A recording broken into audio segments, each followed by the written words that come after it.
Every holiday, my husband's mom took over our plans, insisting, "You'll celebrate either with us or not at all." "Just go along with it," my spouse moaned. "Sure," I said, smiling. "First, let's watch this video together." Their face went from arrogant to sheer terror when the screen lighted up. For the first few years of our marriage, my in-laws oversaw every holiday. Christmas, Thanksgiving, Easter, heck, even July 4. Every time a holiday drew near, I would clutch my breath, waiting for my mother-in-law, Julia, to call inevitably. It also always arrived. Julia never inquired about our preparations. She showed no interest at all. She informed us our destination, the arrival time, and sometimes even what we should pack. It was always the same. You would celebrate either with us or not at all. She would act like I was crazy if I ever attempted to offer something different. Given our already planned everything, why would you do that? She would say, like she was being reasonable, smiling. I considered it a fluke in the first year. I understood the second year was a trend. I was becoming annoyed by the third year. By the fourth, I was enraged. Still, the worst thing is Kevin, my spouse, never supported me. He would sigh and say, "Simply go along with it whenever I mentioned it. Not worth the struggle, is it? Not worthy of the effort. Not worth the loss of holidays with my family missed. Not worth me to feel like a visitor in my own life. Not worth the years of treatment like my side of the family did not exist. I stayed for too long playing beside. But I went over last Thanksgiving. And I exacted retribution as well. Julia phoned me a couple weeks before Thanksgiving. I knew what was coming already. She replied, happy as usual, "I have designed the whole meal. I'll let you bring the buns. I know how much you like presenting a meal." I let out nearly audible laughter. She let me carry the rolls, not even ones created at home, purchased from stores. As if I were some far-off friend not deserving of helping to pay for the dinner. I let a long breath in. Actually, this year, Kevin and I were considering celebrating Thanksgiving alone. Quiet. Then there is laughing. "Oh, darling," Julia said in a condescending manner. "Be not foolish. You're arriving here." Looking at Kevin, I sought some kind of encouragement. He was already scratching his temples, however, and moaning like this was all so taxing for him. Dave said, "Just go along with it," mumbled, "That's all." That was the moment something inside of me shattered. I gracedly grinned. "Yes," I did say gently. "Let us first, however, view this video together." I asked my father-in-law, Julia, and Gary around for supper 1 week before Thanksgiving. They arrived, all grins, thinking I had given in. Expecting a great evening, they sat down. I instead switched on the TV. The screen came on. One I had been compiling for years. It was a video collection. It began with basic simplicity, little snippets of Julia's regular in-control self. She snapped at me over my mashed potato cooking technique. Gary mumbling that spouses need to be seen rather than heard. Indeed, he stated so very explicitly. Then, things picked up speed. Julia pounced last Christmas via our bedroom. She was seen by the surveillance camera opening my bedside drawers and rummaling among my jewelry box. Gary then claimed never to have made racist remarks against my cousin during Easter dinner, calling Kevin cowardly for allowing me to have a viewpoint, Julia insulting him behind his back. The big climax, a tape from my automobile dash cam. Julia had no clue my automobile captured recordings the evening before my wedding, but the camera recorded her stating, "I give it 6 months. He will divorce her and get a suitable mate." Silence. Dead quiet, pure. The face of Julia lost color. Gary's mouth did open rather naturally. Kevin looked as if he had just been smacked. The first to break was Julia. "Somewhere? From whence did you learn this?" she mumbled. I shook my head. "You are aware of me." "Constant ready!"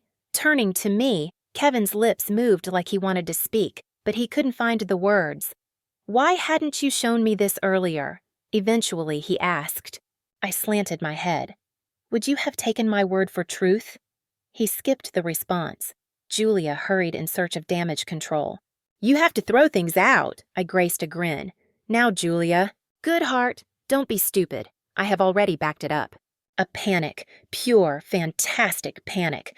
Gary gazed at Kevin. "Son, you have to manage this." Kevin remained fixed wide eyes on the screen.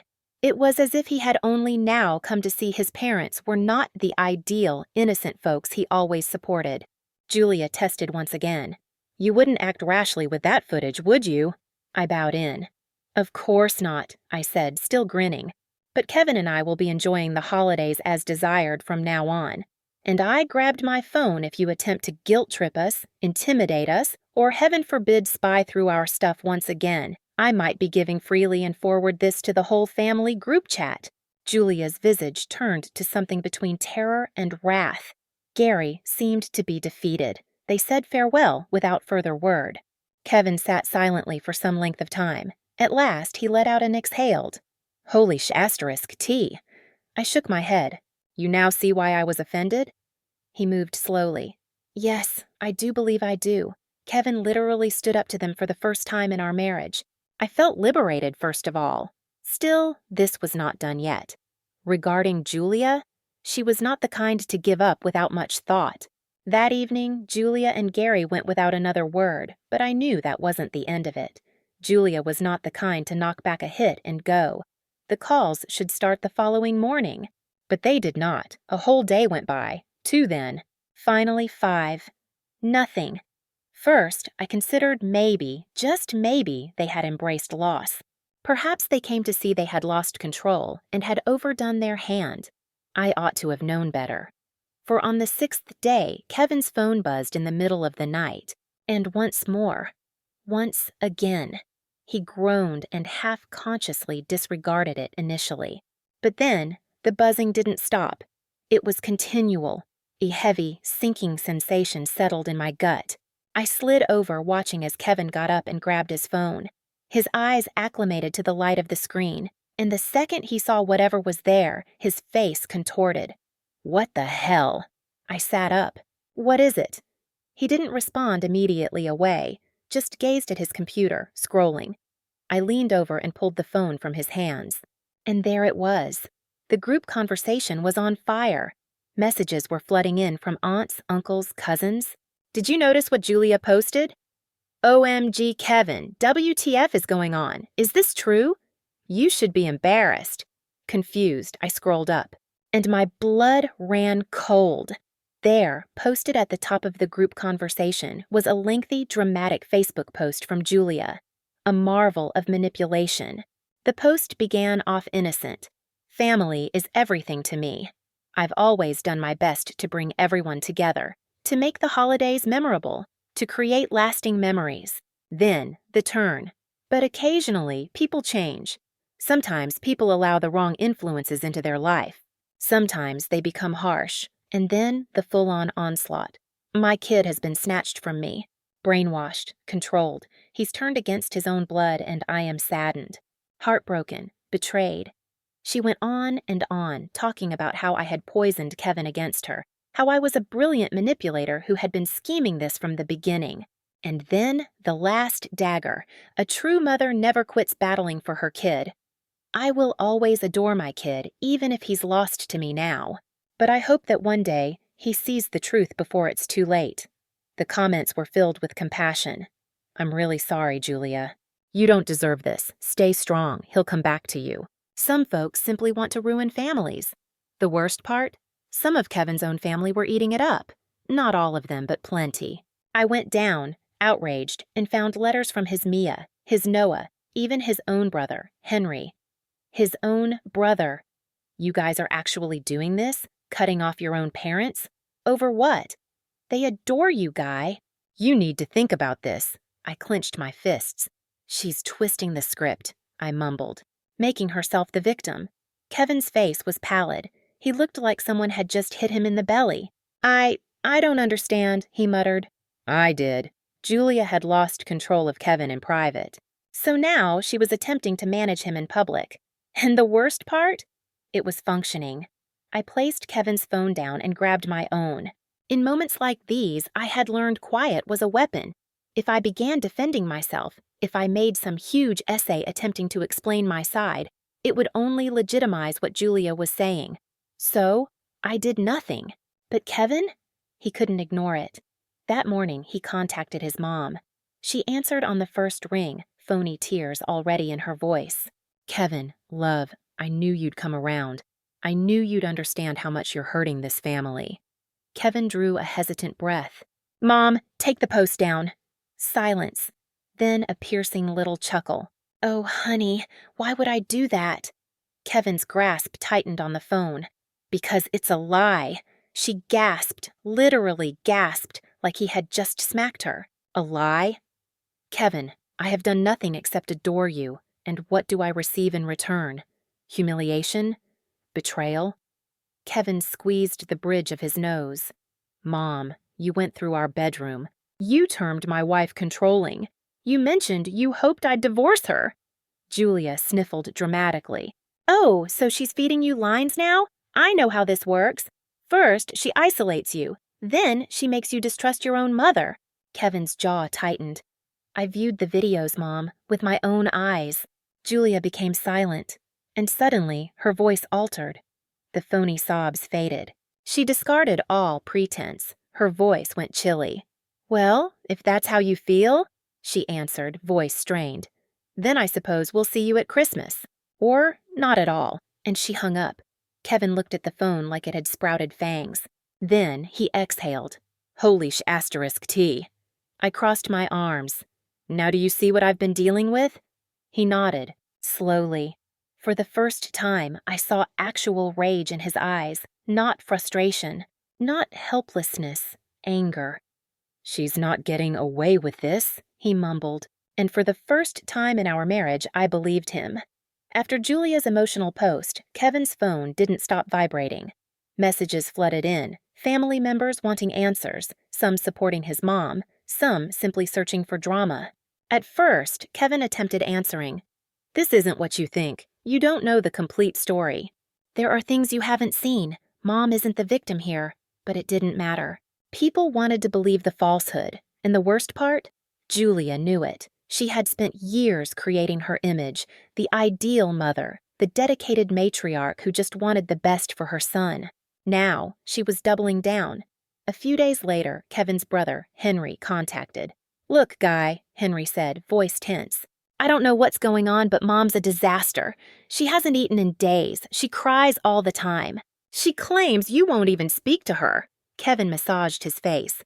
"Henry, she's playing you. She's fine." "You don't know that," Henry fired back. "She's lost weight. She's not sleeping. Dad claims she simply sits in the dark, waiting for you to come to your senses." I nearly laughed. "Julia? Sitting in the dark? Dramatic as heck."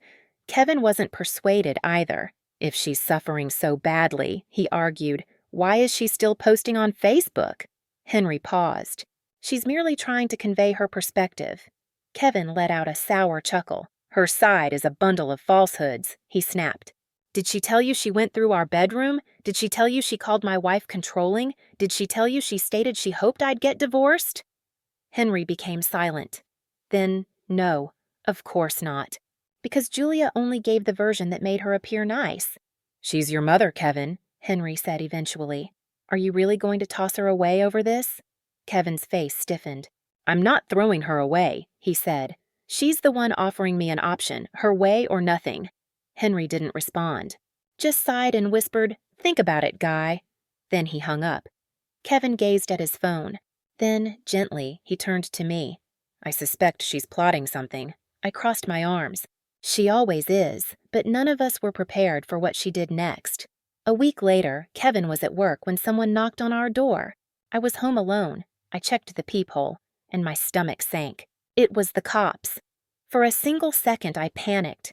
Had anything happened to Kevin? An accident? Was he hurt? I pulled the door open. "Ma'am," one of the cops remarked, "we received a call regarding a suspected domestic disturbance at this house." I blinked. "What?" The second officer looked over his notes. The caller indicated worries about a lady in distress. Possible emotional abuse. My blood turned ice cold. Julia. It had to be Julia. I pushed myself to keep calm. "I suspect there's been a mistake." The cops exchanged eyes. "We still have to check," one of them remarked. "Would you mind stepping outside?" I did. One cop remained with me while the other peered inside. "Is your hubby home?" "No," I said firmly. "Are you okay?" I gave out a humorless chuckle. "I'm absolutely fine." The officer gave me a long look. Then he nodded. All right. Sorry for the difficulty. We had to follow up. They departed. And the second the door shut, I grabbed my phone. I phoned Kevin. The second he replied, I exclaimed, "Your mother just called the police to our home." Silence. Then, very gently, Kevin whispered, "Tell me everything." Kevin was outraged. Not simply irritated, furious. He had been attempting to manage things quietly. He had been attempting to retain some type of contact with his mom, despite everything. But this was war. Kevin contacted his mom that night. She didn't answer, so he texted her. "Did you call the cops on my wife?" Read at 9:42 p.m. No answer. He waited an hour. Then he phoned again. This time she picked up. "Oh, honey," she moaned. "I was just going to call you." "Did you send the police to our house?" Kevin cut in. Silence. Then she gasped. Actually gasped. "Oh my gosh. Is that what they told you?" "No, honey, I would never do that. But, I did remark to a friend that I was anxious about you, and maybe she phoned, but I had no clue." Kevin hung up. No shouting. No arguing. Just hung up. Then he turned to me. "She's done." For the first time, he cut her off, blocked her number, blocked her on Facebook, told his family everything. Julia did everything to get him back. Called from various numbers. Had Gary text, "Your mother is ill with concern." Had Henry send a lengthy message, "She's still your mom, Guy." Kevin didn't budge. Then, Julia did the one thing she had left. She showed up at Kevin's workplace. In tears, security had to escort her out. That night, she left him a voicemail. Through sobbing, she muttered, "I hope you're happy, Kevin. You shattered your mother's heart. I don't even know whether I'll be here next Christmas. I hope you can live with yourself." When Kevin played it for me, I waited for him to respond, for him to sigh, to seem guilty. Instead, he only shook his head. "She's never going to stop," he mumbled. I placed my hand on his. "So, what do we do now?" Kevin considered for a bit. Then he glanced up at me, and he uttered something I never imagined I'd hear. "We finished this. Julia had made her move. She had lied. She had manipulated. She had turned relatives against us. She had even dispatched the cops to my door. And when that didn't work, she showed up to Kevin's workplace. It was evident she wasn't going to stop, not until we made her stop. So Kevin made a decision. He called a family meeting. It was time to stop this. Kevin put out a message on the family group chat. "We need to discuss. Everyone, no more side discussions. No more rumors. This finishes now. Meet at our home on Saturday." Julia saw it. She didn't answer. But I knew she would arrive. She wouldn't miss a chance to flip the narrative back in her favor. By Saturday, the tension in our home was heavy. Kevin hardly talked that morning. I could see it in his face. He was dreading this. But below, I saw something else. Determination. He was done being controlled. At precisely 3 p.m. they came. Julia, Gary, Henry, a few cousins, some aunts and uncles. Julia stepped in last, like a queen entering her royal chamber. Her gaze searched the room, her lips pushed into a tight little grin. She seemed confident, like she still felt she could win. I nearly felt awful for her. Almost. No one sat down. The environment was too heated, too tight. Kevin stood in the center of it all, his arms folded. Julia sighed heavily. "Kevin, honey, is this really necessary? This family has been through enough." Kevin's jaw tightened. "Yeah, Mom, it is." She placed a hand to her chest. "I simply want to repair things. I've been ill with worry. I haven't eaten. I haven't slept." Kevin cut her off. "Then why did you send the cops to our house?" The room became quiet. All eyes went to Julia. She blinked, her lips parted in feigned amazement. "What? Officer?" "Kevin, I would not quit either. Lying is something." Kevin spoke with a crisp clarity. Julia froze. She seemed tense for the first time. Gary moved uneasily. Henry avoided looking at anybody by clearing his throat. Kevin still had to finish, however. Pulling out his phone, he added, "I didn't want to do this. I really did not. You pressed my hand, nevertheless." He then set the playback to start. The room hummed with Julia's voicemail. "Kevin, I hope you get pleasure. You wounded the heart of your mother. Not even sure if I will be here for next Christmas. Simply said, I hope you can live with yourself. Her voice came out loaded with manipulation. After the tape, the quiet was intolerable. Kevin then turned to gaze above, and his next words broke all around. This falls under emotional abuse. The mouth of Julia opened. Her eyes flicked from face to face as she surveyed the crowd in quest of support. But nobody spoke. Henry was still quiet as well. Kevin continued, his voice faltering. I have spent my entire life trying to make you happy. But that's never sufficient, is it? You always need more control, more awareness, more authority over me. And when you even slightly miss, you snap. You disseminated falsehoods. You strike my wife. You drive my family against me. Julia gave a swift head shake. Not true is what I mean. That isn't accurate. You're puzzled, Kevin, honey. She is. Kevin moved in front of her. You informed my wife I would split from her, before we were married at all. Few gasps. Julia became crimson across her cheeks. I meant you wouldn't have gone past our bedroom. You degraded my wife. You told this whole family lies about what occurred. Kevin swung to Gary. Dad, you have been silent lately. Do you want to stand up for her? Gary turned, awkward. Really? Your mother meant only good. Kevin gave out a sour chuckle. She did, naturally. He then turned back toward the gathering. The reality is this. Now everyone has seen it. You might keep acting or start believing. Still, he cast Julia a sidelong glance. We're done. The face of Julia became twisted. Just pure wrath. You cannot just as we can. Also we are. Henry forward moved. Kevin, dude, come on. Her name is still our mother. Kevin released a breath and shook his head. She's your mother, Henry, not here. That is my abuser, and it was over just as such. Julia shattered. Her whole body trembled. You cannot treat me in this way. My name is your mother. Kevin showed no flinch at all. Then proceed as one. He swung to face the door. Leave. Julia stumbled. I saw something flutter in her eyes for a moment. Not depressing. Dread. She realized. She had lost. She let out a quivering breath. She spun then and headed out. Gary trailed. Henry came next. The others come first. No goodbyes, no apologies. Just quiet here. Kevin drew a long, deliberate breath as the door closed at last. His shoulders slanted. His hands quivered. I groped for him. Let me! He was also free. First free in years. Julia persisted in attempting. She wrote texts for many weeks. Inking, pleading, alarming. Kevin never responded. She wrote a big theatrical email when Christmas arrived. I never imagined my own kid would desert me during holidays. I hope your newly formed family is worth it. Kevin perused it. He then erased it without a word. Christmas was spent alone by ourselves. There was not pressure for the first time, not guilt at all.